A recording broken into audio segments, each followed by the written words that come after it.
Hi, so we're live. Welcome to Ask Cam, and it is Scams Awareness Fortnight. It launches today, and as sort of says on the tin, there's 2 weeks worth of our campaigns to make people aware of the scams that are out there. And can affect you at any time. I'm Rosie. I'm our partnership and communication lead here at CAM, and I am joined by the lovely Ali this morning. Ali is our telephone and digital team leader. Is that right? I've just checked it. I've got it wrong. And Ali is, I think, our in-house expert on scams. If there's something that Ali doesn't know about scams, it's not worth knowing, is my opinion. So thank you, Ali, very much for giving us your time this morning. As always, we will be taking your questions throughout the session. So if you do have any questions and you want to drop them in the comments box, please do, and we will do our best to answer them. But first, until that happens, Ali, let's just jump right in. So, scams awareness, obviously, we know scams are kind of out there. What are the types of scams do you think that we see most often? The biggest scam, I would say, is impersonation scams.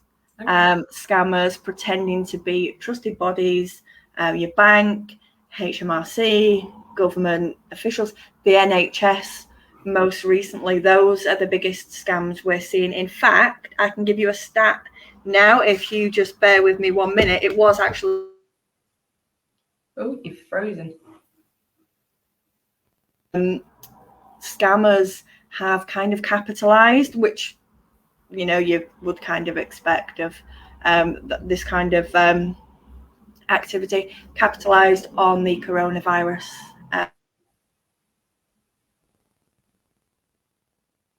Oh, Ali, I don't know if it's just me or I can't catch you at the moment. I'm getting you frozen. Oh, the joys of modern technology.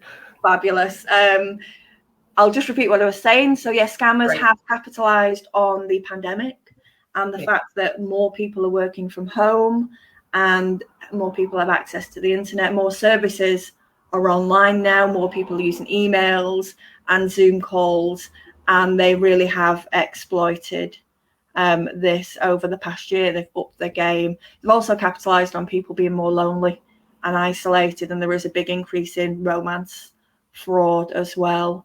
Quite interestingly, what we are noticing is that scams are kind of relevant to the time of year that they're happening. So while scams happen all year round on every front, there does seem to be a bit of a trend where certain times of year we'll see increases in certain scams. So just to give you an idea from last year, if that's okay. So March last year we entered lockdown and we were in the early stages of a pandemic. There was a lot of confusion around.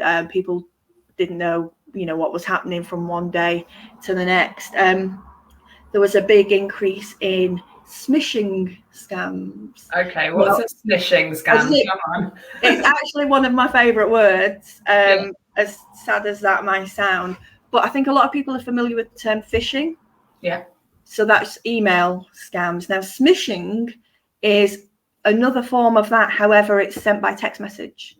Right. So the shortened abbreviation of text message would be SMS. So that's where the SM comes into play. So there's an increase in smishing scams around March last year. And this was typically people purporting to be from government agencies, local authorities, offering payments around coronavirus. Of course, when people get these text messages, they look, for all intents and purposes, like they are genuine. Yeah. However, what they often do is ask you to click on a link, which takes you through to somewhere where you would enter personal information, and in many cases bank information. People lose an awful lot of money that way. Yeah. So May last year, giving you a little bit of a rundown, sorry. There was an increase in pet purchase advance payment scams. So a lot of people last year were looking for a pet to keep them company. People spend more time at home. Great opportunity to get a pup, maybe. A lot of false adverts for pets with payments up front, and normally pets that are purchased online are more of the high pedigree type of pets, attracting more of a cost. So people are paying money up front but not actually getting the item that they paid for. April last year, around the end of the tax year, start of the new tax year, there were a lot of tax refund scams. Now, I think a lot of people are familiar with the HMRC text message scams, but it doesn't stop us doubting, not doubting, maybe questioning sometimes whether it's legitimate or not. These will often come in the form of a text message from HMRC saying you owed a tax rebate, especially at this time of year around April. In actual fact, HMRC are never going to text you to say that you owe a tax, that you're owed a tax rebate. And they're never going to text you about a tax debt either, unless you're already in communication with them. I know for a fact HMRC don't have my mobile number. That should be one flag that people sort of are aware of when there's a HMRC text. I think it's really easy to get caught out by those things, isn't it? Because I guess a lot of people kind of presume in a way that there's almost a national database, or that like you maybe have given your number. Like, it's so easy. I fill in so many forms online. I don't know if other people do the same. That you sort of think, I can't remember if I have put my number on that database, or if that might have come somewhere, like, and maybe that is just accurate.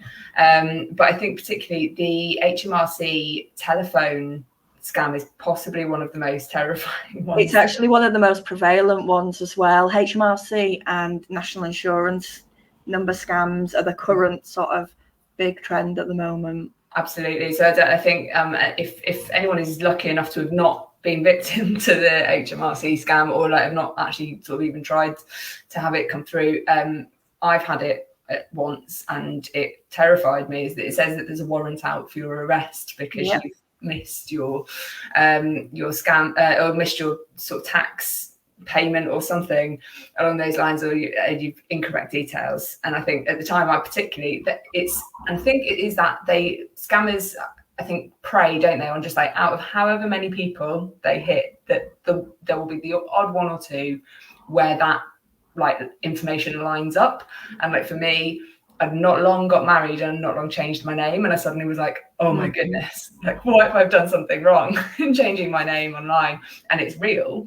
But obviously I took a couple of minutes to think about it, and I was like, I'm pretty sure that isn't how HMRC would let me know. If they were going to try and arrest me, they probably would have sent me some formal communication. You raise a really good point there, actually, Rosie. When scammers are targeting you, they're not necessarily targeting you, Rosie, or me, or your neighbour, or anyone. They are sending out mass text messages, mass emails, and if they send 1,000 out and they only get one person that falls for that scam, they're still going to recoup more money than they've lost sending 1,000 text messages out. It is worrying, and especially with text messages, because there is spoofing software available out there. They can make these text messages look official and make it look like they've come from HMRC or your bank, which is possibly even more concerning, that it can appear in an existing communication thread with your bank if that's your method of communication. It does feel very scary. I think my understanding is that the actual financial scams are very much on the increase at the moment. Is that the sort of thing that people are falling victim to? Yeah, absolutely. Give you some stats, some figures. Last year there was around £1.26 billion lost to scams.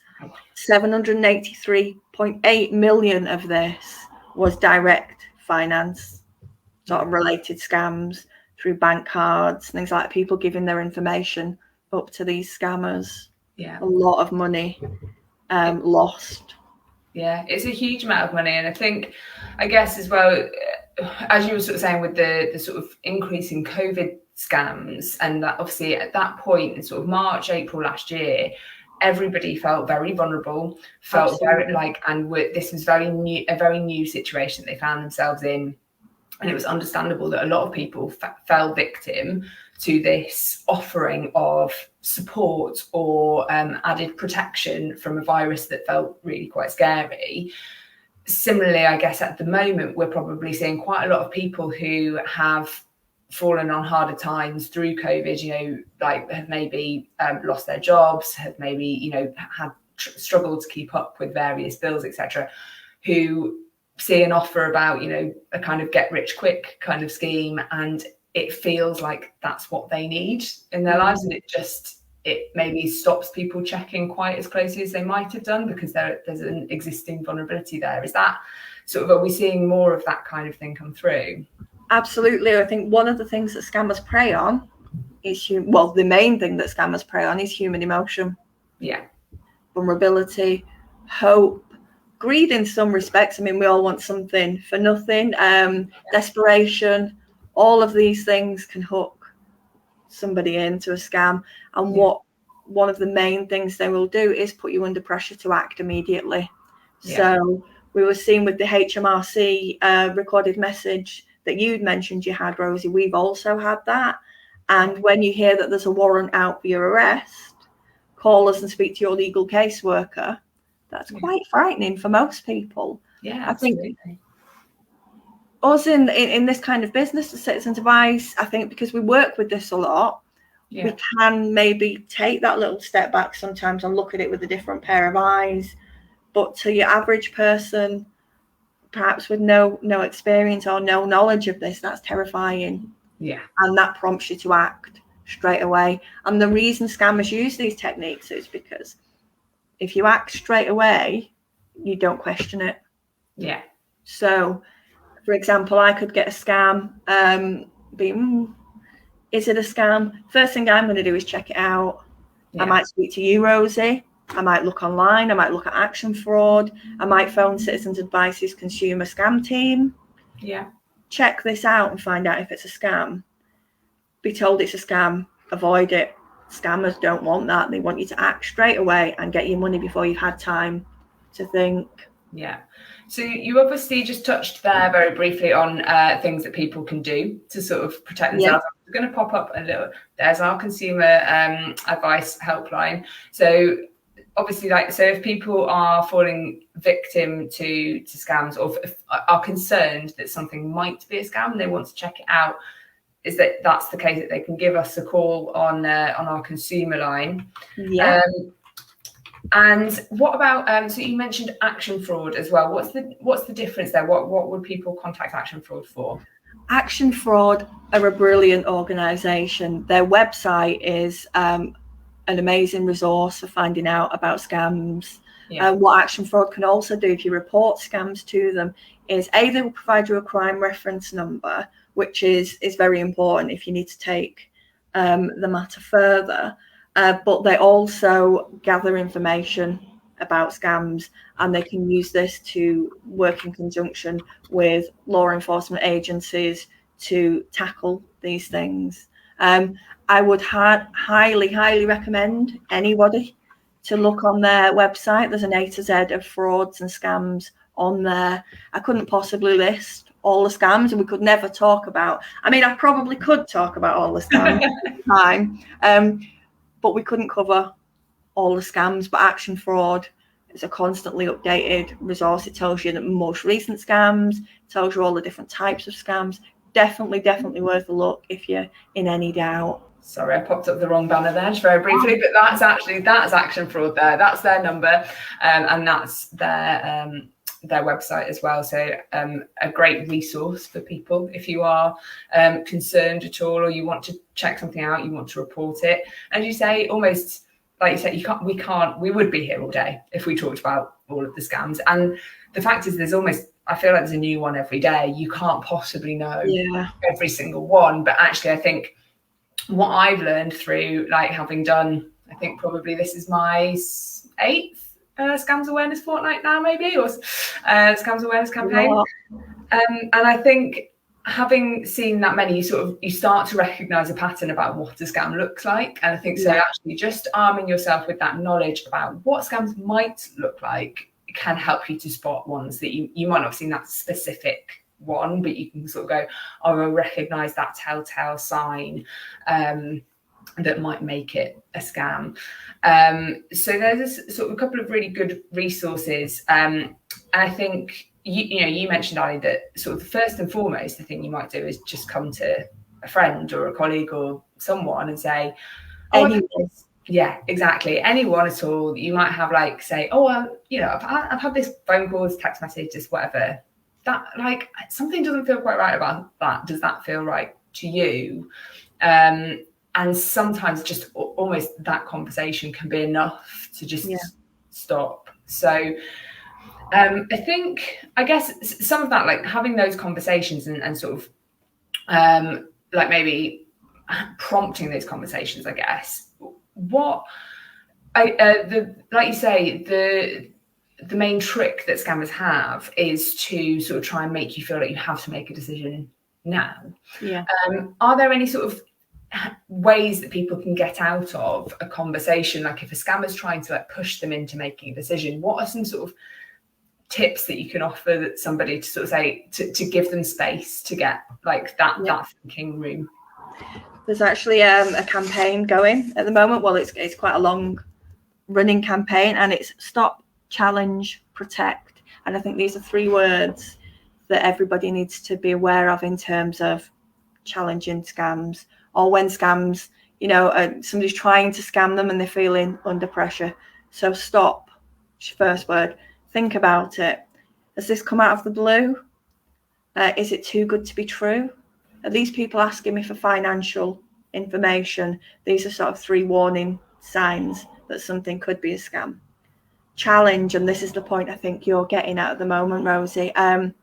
It's okay to refuse. It's okay to say no.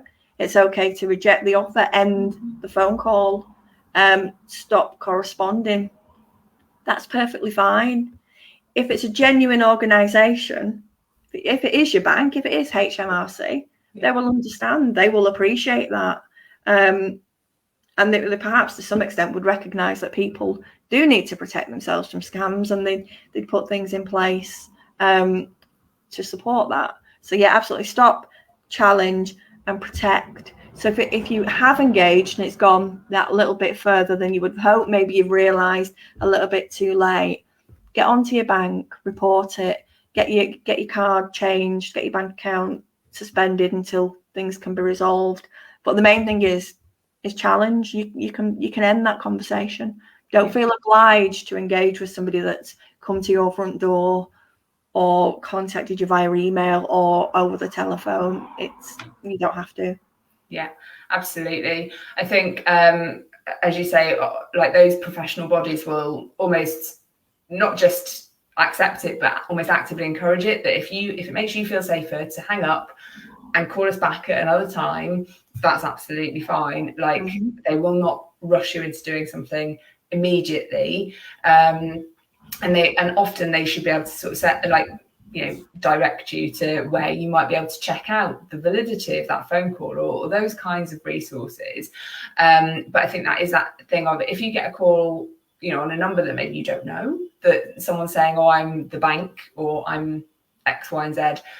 Like you say, actually, do you mind if I just call you back?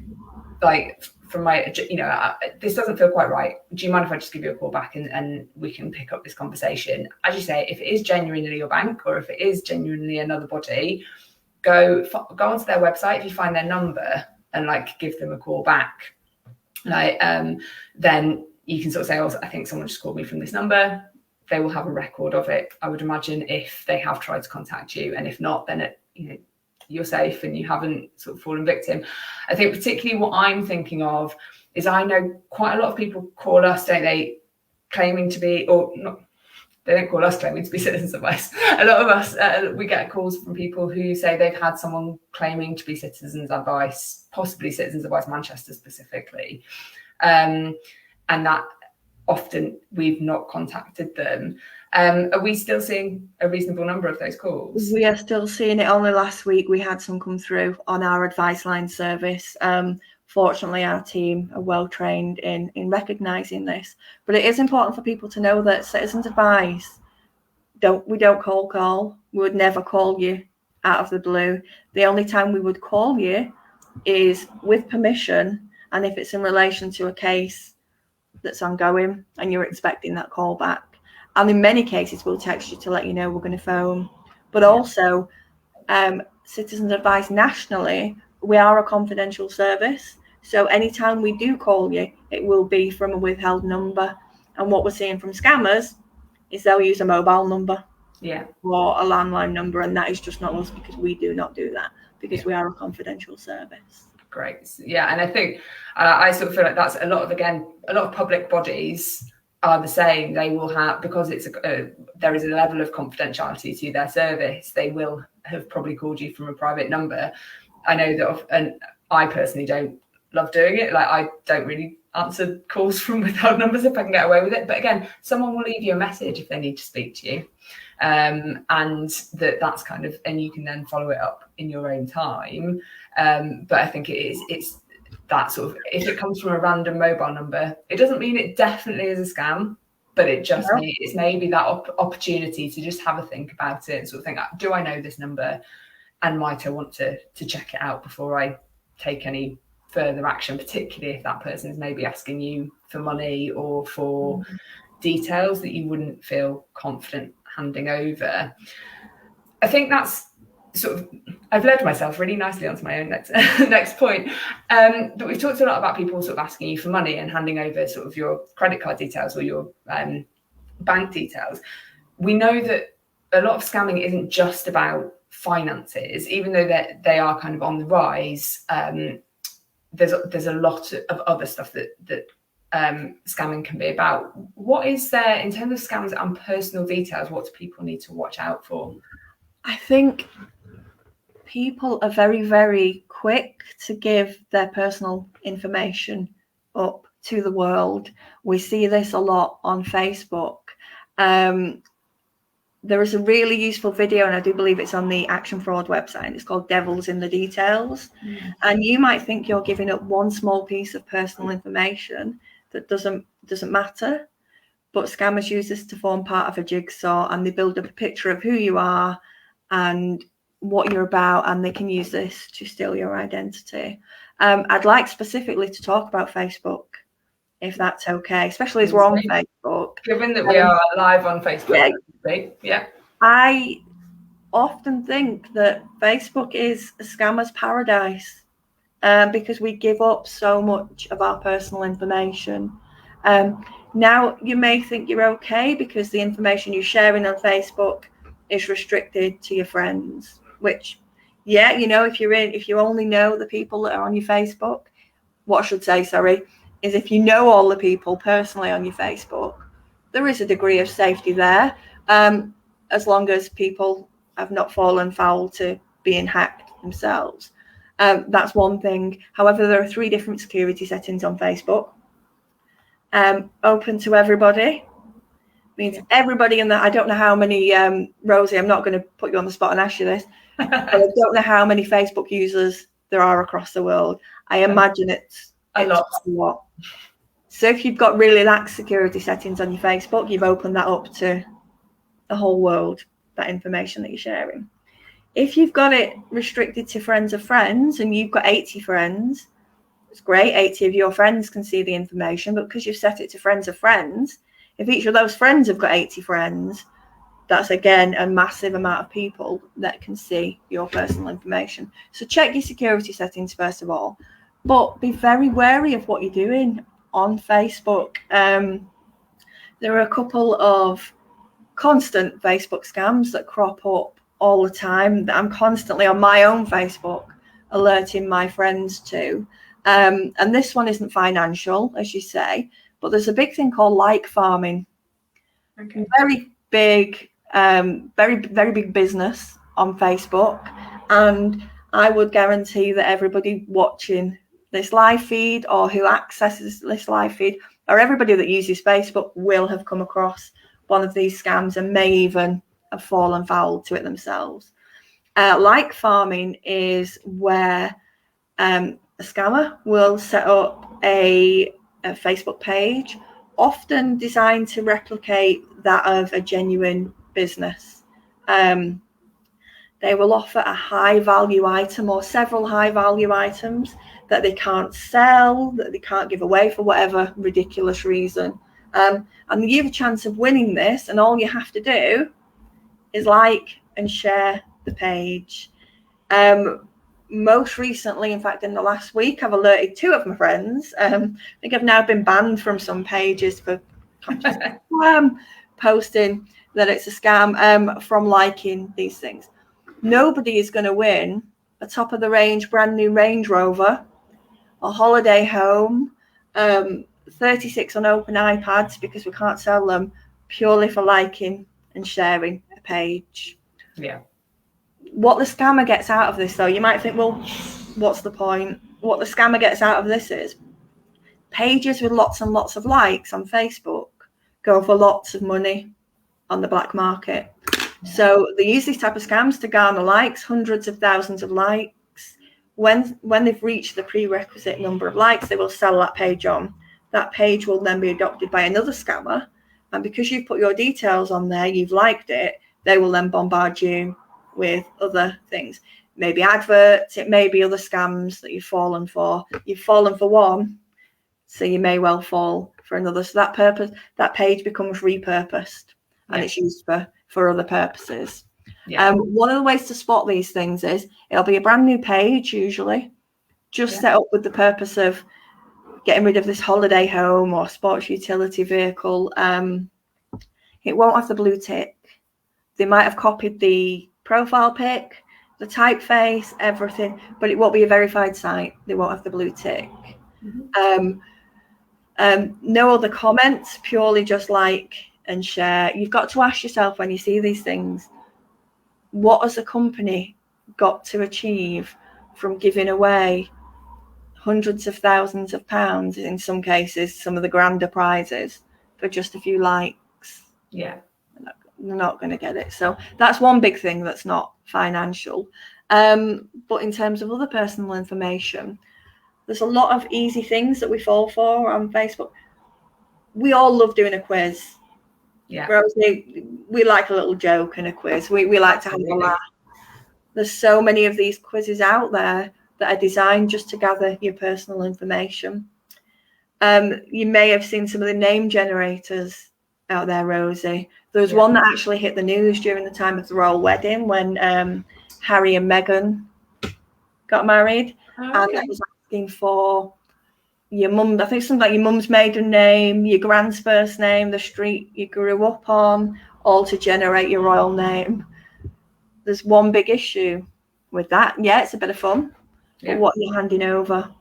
Often those, sorry, go on, Rosie, I'll let you answer. I know this one. You like the word. But it's like, I think it is really interesting. You pointed this out to me, and it had never really occurred to me. But obviously, those are the sorts of pieces of information that you'll often use either to create passwords for various sites, or that you might have used it to, like you might use it as like a security question. It's all, again, all of that sort of personal information that you might use somewhere in your kind of protective environment. So if someone got hold of your bank details, could then like pretend to be you, and they might get asked, a security might get asked, what's your mother's maiden name?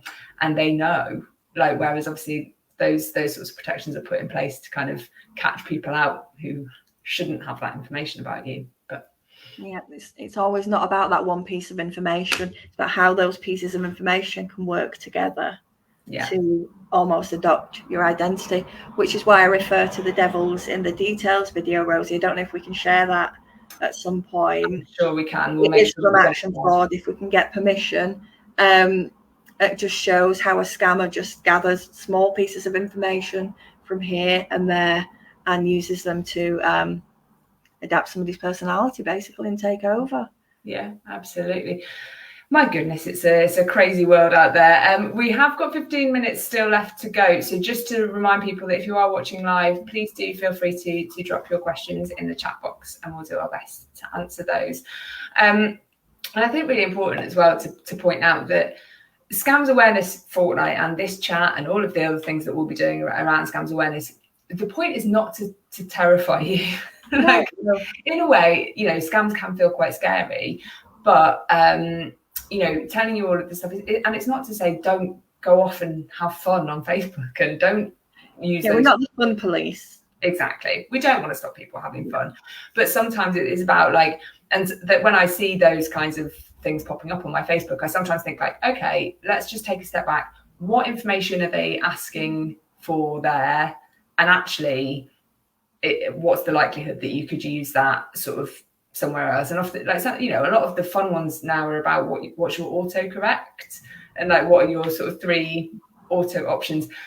And while again, it's some of them might be completely harmless, but do bear in mind that if it's a word you use quite frequently, and again, might be used to give you sort of other kind of like give out other information about you, I guess is kind of, it's just, I always just think like, just have one eye on like, what are you telling people here? If there's nothing really of consequence, then go for it. Have a great time. But yeah. We've had a question come in to say, how can we know if a text or email is genuine or if it's a scam? Are there some telltale signs that people can look out for? Yeah, I would definitely say if that text message is asking you to follow a link to enter any kind of personal information, then I would delete that text message and back away. If it's reporting to come from your bank, as we mentioned earlier, or other agencies you deal with, it may well have been spoofed, the number, so it looks like it's coming from your bank, but your bank will never ever ask you to follow a link to put some personal information in. So that's the one key sort of sign that you need to look for. Also, check the number that it's coming from. Some scams are really sophisticated and they will spoof the number. Some are very basic setups and it will just be a random mobile number. So that should set alarm bells ringing as well. I would say if you get a text message from anyone claiming to be anyone official, rather than responding to that text message, contact your bank or contact HMRC if you've any questions direct. More often than not, they'll put your mind at ease one way or another. Best case scenario, you've saved yourself, falling victim to a scam. But yeah, no, that's true. And I guess in emails as well, the one thing I look out for personally always is like, where did that come from? Again, as you say, sometimes they can generate quite a formal looking email address or spoof an actual genuine email address, but more often than not, scam emails will come from a Gmail address when your bank using Gmail, or that it might even be so sort of they can be really subtle in terms of it's one letter different or something's misspelt, and that can sometimes give it away as actually you might want to just take a step back. So sometimes just really double triple check even that email address that something's coming from. Absolutely. And in terms of emails as well,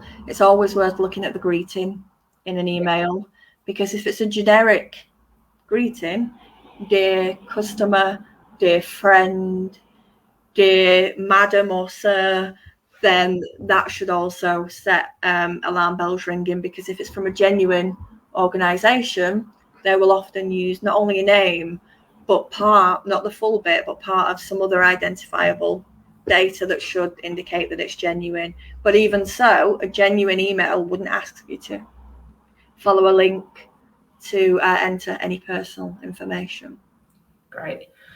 Now, something in terms of types of scams, I'm just aware we talked already quite a lot about sort of almost telephone scams from HMRC, those sorts of things. We've talked quite a lot about online, those like email, social media scams.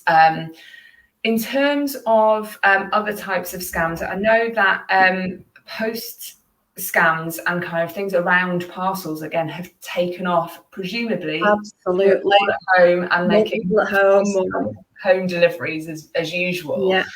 What are those kinds of scams that people should be looking out for? And again, what are those telltale signs to keep people safe, really? Yeah, this actually, believe it or not, increased as I was doing my month breakdown earlier. December last year saw a massive increase in parcel scams, and you will find this will happen around December, around Mother's Day, Valentine's Day times when people are expecting parcels, these sort of scams crop up even more. There's two ways these parcel scams work. Text message, that is massively on the rise at the moment, and also cards through your door that look, for all intents and purposes, like a genuine card from Royal Mail or DPD or other sort of delivery providers. They will often say that you've got a delivery, but there is postage to pay on that delivery. Now, this does happen with Royal Mail. We know this can happen with Royal Mail if a letter's come to you and there is postage to pay. But with these parcel companies, often you're not expecting a parcel. I think we've got that thing called fear of missing out, and we've all got that. Sometimes curiosity gets the better of you. I think, send me a parcel. Have I won something? Have I got a secret admirer? And it's very tempting to follow through and contact the delivery people. I don't know that I've ever had a parcel delivered from a courier firm where I've had to pay any excess postage. No. Royal Mail, certainly, if there's a letter that's not been paid for, but they do give you the option of attaching postage stamps to the card and posting them back. So that's one option. With these postage scams, there will often be, again, a link for you to go online or a phone number for you to phone to provide your card details. And of course, what happens then is you've handed over your card details to somebody that really shouldn't have them. If you're in any doubt, if you've got a card through the door, maybe you are expecting a parcel, I don't know, and it looks like a DPD card. Sorry, there are other parcel delivery services out there, or it looks like a genuine card, but you're in two minds. If it's asking you to pay to have it redelivered, then go online, phone a friend, find the genuine number for that parcel delivery company and ring them and see if they're expecting a parcel to your house and what action you may need to take to get that delivered if there is an issue. But no parcel company that I'm aware of has ever asked me for any additional sort of delivery. Yeah, I think that's a really good point, isn't it? It used to be very easy to say, oh, I'm not expecting something because I haven't ordered something. But again, because we're not seeing people face to face, because we're not sort of gathering with friends and family, again, particularly around times like birthdays and Christmas especially, as you sort of mentioned, it skyrocketed in December. But that idea that someone might send you something I've got friends who just sent out like random little gifts to friends through the pandemic, just to say I'm thinking of you and it's nice, I can't see you, but I want to let you know that you're in my thoughts and that kind of thing. And I think so a lot of people will sort of say, well, I don't necessarily know what is coming through the post anymore. And so it's good to kind of be armed with some of those things, like you say, to look out for. And as you say, if you are ever in doubt, find the number yourself, call the company. They will have your details if there is a parcel, and if there's not, then you're safe to sort of to wait and just ignore that piece of information that's come through your door. And I guess as well, in-person scams. Now we didn't see as many of them for a while, because obviously someone turning up on your doorstep in the middle of a pandemic definitely rang alarm bells. But now that things sort of feel like they are slightly easing, are we sort of anticipating that we will start to see some of those sort of in-person scams again? Yeah, Age UK have actually reported something quite worrying recently. And it's in relation to COVID-19. And we're in Greater Manchester, as you know, just in case you were unaware. But there is a reported rise in coronavirus cases in our sort of area, if you will. And I know in some areas, the authorities have instigated some surge testing, where the army and other volunteers are going door to door, handing out, is it the lateral, I can't say it, Rosie. The lateral flow test. And that is perfectly genuine. These are people handing out the test. They may engage with you at a safe distance with a mask on, but all they're there to do is hand over the tests. Age UK, however, have reported that there is an increase in people calling, doorstep callers, claiming to be acting on behalf of the NHS or the person's GP, and they've come round to the house to carry out a coronavirus test. Not hand over a test on the doorstep, but to come into the property and carry out a test. And this is actually a form of distraction burglary, because all that is an attempt to deceive you to get into the property where further crimes can be carried out. It's important to know that the NHS and your own GP aren't going to arrange for somebody randomly to appear at your door and carry out a test. I don't think that's something that happens routinely anyway. However, if somebody's specifically vulnerable and isolated and needed a test, it may be something that could be arranged, but that would be with consultation with somebody's GP. Nobody is going to turn up on your door to come in and test without any sort of prior knowledge. So that is definitely something to watch out for, especially for our more vulnerable and isolated members of the public. Yeah, and I guess again, something to always look out for is ID. So if somebody has and that's again, not to sort of put the fear of God into people. We don't want people to be overly worried or anxious. People obviously can fake IDs, but I think it's far more likely that actually someone who's doorstep scamming you is less likely to sort of have thought about the fact that you might check who they are. So again, just if they seem put on the back foot by, if you ask to see ID, to ask to see any proof of, the fact that they're supposed to be visiting you, that might just kind of concern them. And again, as we've said, kind of that stop. You have the right to refuse anything. Yep. Like if someone is asking to come into your house, if they're asking to get some information from you, etc., whatever company they say they're from, say, do you know what? Do you mind just coming back later? I'd rather just go and call my GP surgery, to call NHS, to call someone who your gas company, particularly. We are starting to see some people again going back out to do meter readings and things like that from energy companies. If they are genuine, they will have ID. They will have probably let you know that they're coming, or you can confirm with your supplier. So all of those things take 5 minutes. If they object to that, the likelihood is there's probably something that isn't going to sit right there. Absolutely. And if this happens and you ask somebody to come back and you really do think, you really are scared and you really are worried that this is somebody that is potentially going to scam you, then you can always phone our consumer advice line, who can always seek further advice from trading standards if need be as well. Definitely worth giving those guys a call, because they're a fantastic team. Absolutely, they're a fantastic team. So that I've just popped their number up again on the screen there. And also, now we were talking just before we came on air, Ali, about a fantastic resource that is online. Now this is quite a lengthy web link, I will warn you. But the idea is that you could go to the Citizens Advice website, the consumer section, and there is like a whole section of that website around scams.